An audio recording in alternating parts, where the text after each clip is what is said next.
have always been a big advocate for Shadows of the Damned. I considered this to be the last really good game produced by Suda before his slump in 2013, beginning with the release of Lollipop Chainsaw. Although I enjoyed Lollipop Chainsaw, it's a very kind of dumb, fun kind of game. There can be no denying that Lollipop Chainsaw was a massive step down for Grasshopper Manufacturer.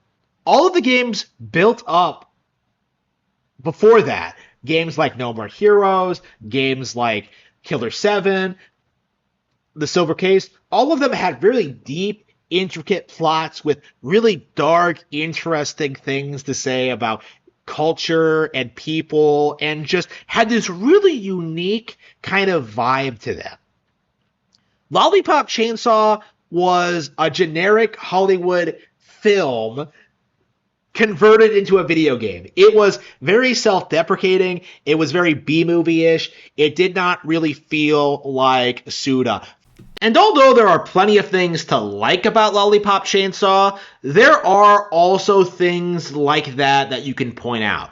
Things that don't work very well, that don't come together, that maybe the game could have been a lot more interesting. The characters more fleshed out, the gameplay style. Lollipop Chainsaw is a lot of fun, but it could have been a lot more. And to a certain extent, I feel the same way about Shadows of the Damned. Any Suda fan can tell you about the game's weird development history, about how it was originally supposed to be this novel puzzle game in which you explore hell and learn about the people that live there. It was supposed to be this deep, emotionally evocative experience. And the final product essentially became a generic third-person action game made in the vein of Resident Evil 4, to the point where certain areas in this game and the tone of it feel like almost like a homage to that classic title. Shadows of the Damned lost all semblance of originality it had to try and appeal to a mass audience. And to a certain extent, it does need to be acknowledged that this was a mistake, that the game could have been something really unique, interesting, exciting, memorable, iconic, legendary if they had stuck to the original idea. But there can be no denying that the final product, even though it's nothing like it was originally envisioned as, the final product does indeed have quite a lot going for it. It's stylish, it's fun to play, I love the characters, and the story has a shocking amount of depth and lore to it, to the point where this is the Suda51 title that has the most plot relevance in No More Heroes 3 and Travis Strikes Again. This is a really notable entry in Suda's catalog, and it does need to be talked about more. In general, I find myself really shocked at the lack of real critical analysis of Suda's work, because there's a lot of elements of these storylines and these characters that go way under the radar. I've looked online for information in regards to the plot of Shadows of the Damned, some of the things I noticed on my playthrough, and I was kind of shocked at the sheer lack of content regarding this. Those of you who have studied Killer 7 in any capacity are well aware of how this really famous cult classic artsy game has no real cohesive 100% like this is what the game means document available, okay? Like nobody has been able to figure any of that out. And with games like Shadows of the Damned, it's even worse, because there are lots of interesting aspects about this game, especially with certain aspects of No More Heroes 3 that have become apparent that we really do need to talk about. Playing this game again after all this time has really made me realize just how connected Suda's universe is, even at this point, and how well put together it is. This is a game that might be considered a basic TPS, and for a good chunk of it, it is. it has this very basic setup of the cool dude going on a mission to rescue his girlfriend from demons. It seems pretty stock, it seems pretty standard, but the more you learn about the world and the characters, the more you realize just how distinct and interesting the setting actually is. And I do think the specific character that really shines in this specific game is the character of Paula, a girl who gets victimized more than I think any other damsel of distress I've ever seen in any video game ever, right? If you play this game, you're going to see Paula get hanged, you're going to see her get torn apart, you're going to see her drown because she just keeps coming back. Right? She's getting dragged away by demons, so getting killed once isn't good enough. She gets killed again and again and again and again. And the simple premise is horrifying enough, even when you know nothing about the character. But as you proceed through the game, as you learn a little bit about what she's actually like and what she actually means to Garcian, how they met, their relationship together, and what exactly is happening in the plot. Something that you will not put together until the very last line in the very last cutscene. This is a very different kind of Save the Girl story.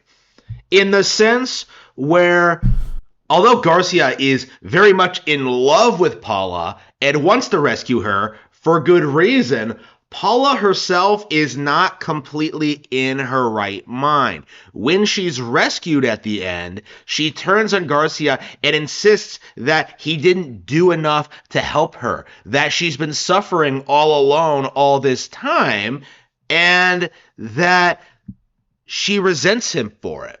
And this reminds me a lot of what happened in Live Alive, right? Chapter 8, where Odio confronts Alethea at the end of his chapter, in which she tells him that she felt sympathy for Strabo and that she really resents everything that Odio did to him.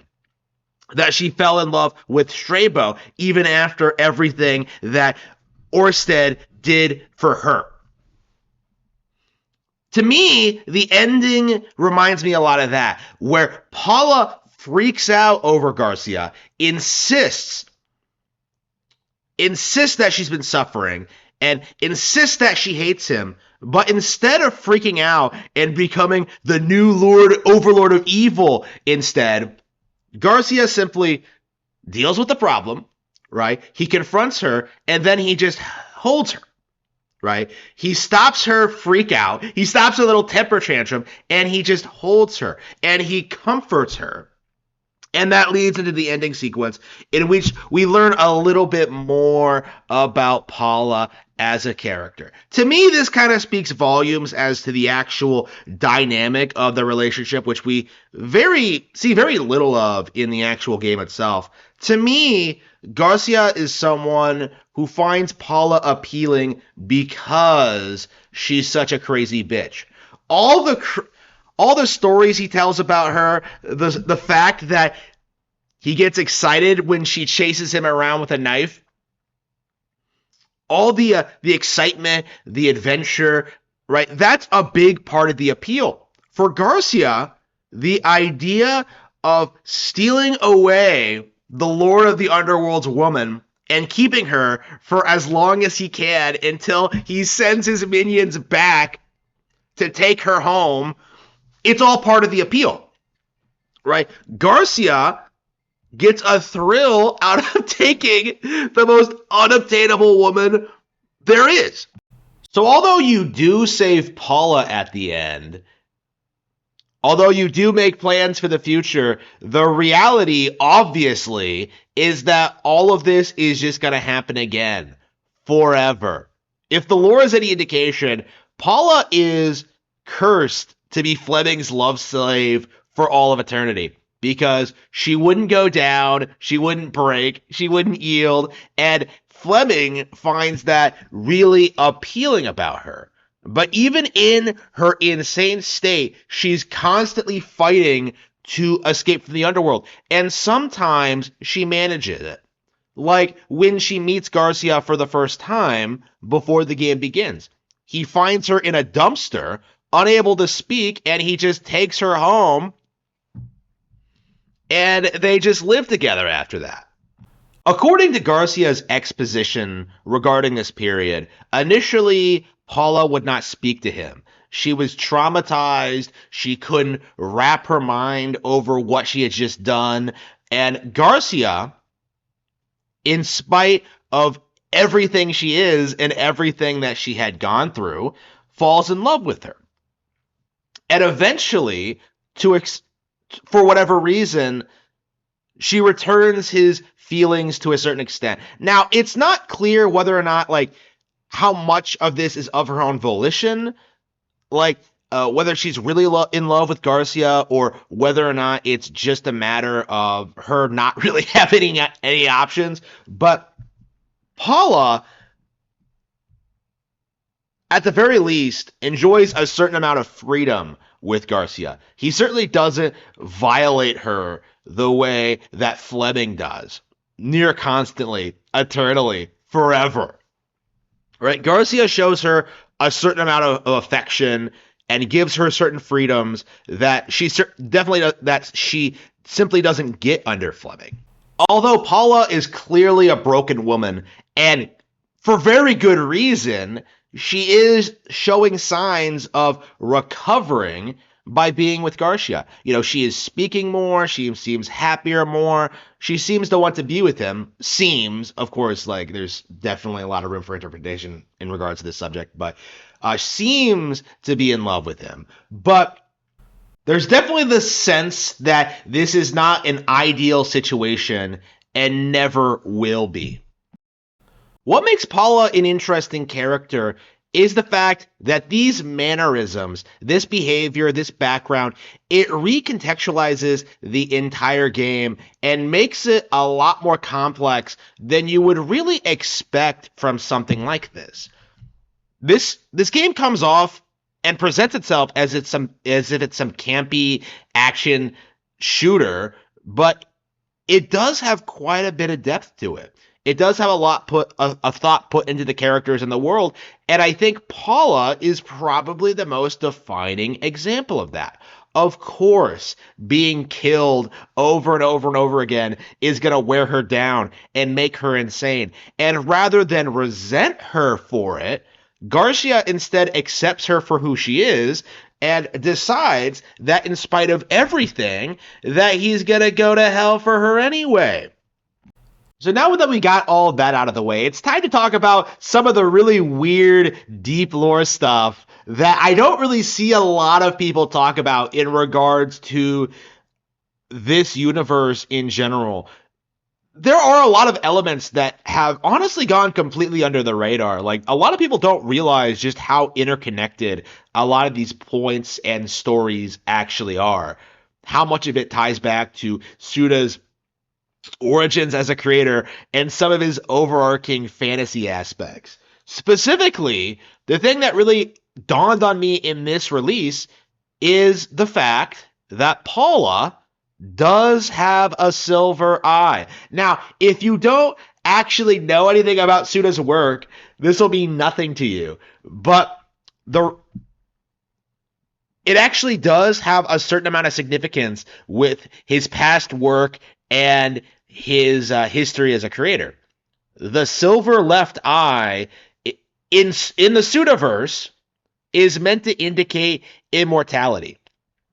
So the reason that Paula is able to survive being killed over and over and over again is because she has the silver eye. It's not because of Fleming's influence or anything like that. It's because of her own power. Now, this is interesting to me because I actually did a little bit of research into the subject, and it seems as if no one else has really picked up on this fact or addressed it. You know, I looked on the wiki, I looked around a little bit, and I don't really see a lot of people really put that together. Probably because at this point in time, the Silver Eyes wasn't really something known in the Western world because, No More Heroes doesn't really feature them and Killer 7 doesn't really feature them. So at the time, I think a lot of hardcore Suda fans weren't necessarily aware of just how in sync with the rest of Suda's titles this game actually was. Because as I mentioned earlier, this game was seen as something of a disappointment when in reality there are quite a lot of things to like about it. For me, the main draw of the game is and always has been the Paula character. I just love the way she suffers. I love the way you have to save her. And I love what the game eventually builds up to. A final confrontation, not with the Lord of Darkness, but with the love interest. I think that really gives the game this really unique kind of vibe that you really don't really see in games like this. I really think the ending to this game is legit, really, really, really good. And as a result of that, the game absolutely deserves a lot more credit than what it gets from the community.